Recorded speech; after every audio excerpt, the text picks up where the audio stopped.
Maharashtra today 24 news, सत्य परिस्थितीचा सविस्तर आढावा। यवतमाळ जवळ रेल्वेच्या बोलेरोची नीलगाईला भीषण धडक, नीलगाय ठार, कर्मचारी थोडक्यात बचावले। नागपूर तुळजापूर महामार्गावर आज पहाटे एका भीषण अपघाताची घटना घडली आहे। यवतमाळ जवळील सामका पंचकर्म सेंटर परिसरात रेल्वे विभागाच्या एका भरधाव बोलेरो गाडीने रस्ता ओलांडणाऱ्या नीलगाईला जोरदार धडक दिली। या भीषण अपघातात नीलगाय जागीच ठार झाली असून रेल्वेच्या वाहनाचे मोठे नुकसान झाले आहे। सुदैवाने गाडीतील रेल्वे कर्मचारी या अपघातातून सुखरूप बचावले आहेत। मिळालेल्या माहितीनुसार रेल्वेच्या ताफ्यातील बोलेरो गाडी क्रमांक MH40 CD 8893 आज सकाळी 6 वाजण्याच्या सुमारास ऑन ड्युटी कामासाठी नागपूर तुळजापूर महामार्गावरून जात होते।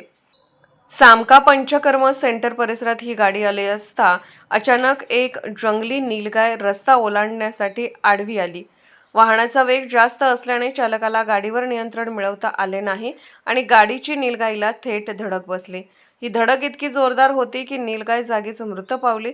अपघातात बोलेरो गाडीच्या पुढच्या भागाचा अक्षरशः चक्काचूर झाला आहे।